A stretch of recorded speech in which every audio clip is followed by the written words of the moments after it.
നമ്മളിത് നോക്കാൻ പോകുന്നത് ബബിൾഗം എങ്ങനെയാണെന്ന് ഫാക്ടറികൾ നിർമ്മിക്കുന്നതാണ്. നമ്മുടെയൊക്കെ ചെറുപ്പകാലത്ത് ബബിൾഗം കഴിക്കുന്ന സമയത്ത് ഒരു പ്രാവശ്യമെങ്കിലും ബബിൾഗം വീങ്ങിപ്പോയിട്ട് പേടിച്ചിരുന്നൊരു കാലം നമുക്ക് കാണും.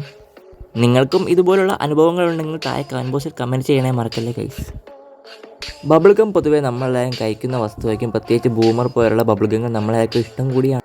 പണ്ട് കാലത്ത് ബബിൾഗം ഉണ്ടാക്കാൻ നിർമ്മിച്ചിരുന്നത് മരത്തിൽ നിന്നുള്ള ഒരു തരം പശയായിരുന്നു.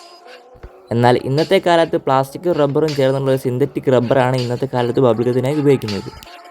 നമ്മൾ നേരത്തെ പറഞ്ഞ പ്ലാസ്റ്റിക്, റബ്ബർ, സിന്തറ്റിക് ഗമ്മായിട്ട് നന്നായിട്ട് മിക്സറിലിട്ട് മിക്സ് ചെയ്തെടുക്കുന്നു. അതിനുശേഷം ഇതിൻ്റെ കൂടെ ഒരു മധുരം കിട്ടേണ്ടിയിട്ട് ഗ്ലൂക്കോസ് സിറപ്പ് കൂടി ആഡ് ചെയ്ത് നന്നായിട്ട് മിക്സ് ചെയ്തെടുക്കുന്നു. നമ്മൾ നേരത്തെ മിക്സ് ചെയ്ത ഗ്ലൂക്കോസ് സിറപ്പാണ് ഈ ഒരു ഗമ്മിനെ സോഫ്റ്റ് ആൻഡ് സ്മൂത്താക്കി മാറ്റുന്നത്. ഈ ഒരു മിക്സിങ് ഏകദേശം 20 മുതൽ 30 മിനിറ്റ് വരെ നീണ്ടു നിൽക്കുന്നതാണ് ഗൈസ്. പിന്നീട് ഇതിലേക്ക് ഇതിനാവശ്യമായുള്ള കളർ കൂടി ചേർത്ത് പിന്നെയും നന്നായിട്ട് മിക്സ് ചെയ്തെടുക്കുന്നു. ഈ മിക്സിങ്ങിനിടെ തന്നെ ഈ മിക്സർ നന്നായിട്ട് ചൂടാവുകയും ഒന്നുകൂടി സോഫ്റ്റ് ആവുകയും ചെയ്യുന്നുണ്ട് ഗൈസ്. ഈ ഒരു മിക്സർ വലിയൊരു മിക്സിൻ്റെ സഹായത്തോടു കൂടി ചെറിയ ചെറിയ സ്ലിപ്പുകളാക്കി മാറ്റുന്നുണ്ട് ഗൈസ്.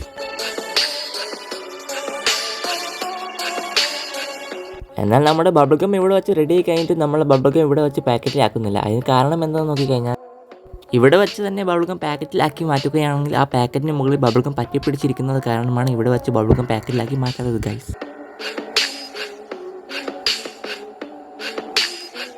പിന്നീട് ഈ ബബിൾഗം നന്നായിട്ട് തണുപ്പിച്ചെടുക്കുന്നതായിരിക്കും. ഏകദേശം 5 മുതൽ 7 ഡിഗ്രി സെൽഷ്യസ് വരെയുള്ള തണുപ്പാണ് ഈ ബബിൾഗത്തിന് കൊടുക്കുന്നത്. പിന്നീട് ഈ ബബിൾഗത്തിന് പറ്റിയ ഷേപ്പിലാക്കി കട്ട് ചെയ്ത് മുറിച്ചെടുക്കുന്നതാണ് ഗൈസ്. ഇതുപോലുള്ള പല നിറത്തിലുള്ള ബബിൾഗങ്ങൾ ഈ ഫാക്ടറികളിൽ തന്നെ നിർമ്മിക്കുന്നുണ്ട് ഗൈസ്. പലപോലുള്ള മിക്സറുകൾ ചേർത്താണ് ഈ ബബിൾഗങ്ങൾ നിർമ്മിക്കുന്നത്.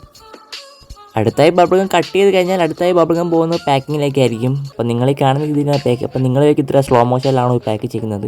എന്നാൽ ഇത് ഭയങ്കര സ്പീഡിലാണ് പാക്ക് ചെയ്യുന്നത്. സ്ലോ മോഷൻ വീഡിയോ ആണ് നിങ്ങൾ നേരത്തെ കണ്ടത്. ഏകദേശം ഈ ഒരു വേഗതയിലായിരിക്കും നമ്മൾ ബബിൾഗം പാക്കിങ് ചെയ്യുന്നത്. ഏകദേശം 1 മിനിറ്റ് 900ഓളം ബബിൾഗങ്ങളും പാക്ക് ചെയ്യാൻ ഈ മെഷീന് സാധിക്കുന്നതാണ്. അടുത്തായി നമ്മൾ ഉണ്ടാക്കിയ ബബിൾഗം ഹെയർ ടൈറ്റ് ആക്കി തിരിക്കുന്നതാണ് നിങ്ങളെ കണ്ടുപിടിക്കുന്നത്. അപ്പം നിങ്ങളേക്ക് ഇതിൻ്റെ അത്ര സ്ലോ മോഷനിൽ തിരിക്കുന്നു. ഇതായത് സ്ലോ മോഷൻ അല്ല, ഭയങ്കര സ്പീഡിൽ തന്നെയാണ് തിരിക്കുന്നത് ഗൈസ്. അപ്പോൾ നിങ്ങളൊന്ന് കണ്ടു നോക്കും. ഓക്കെ,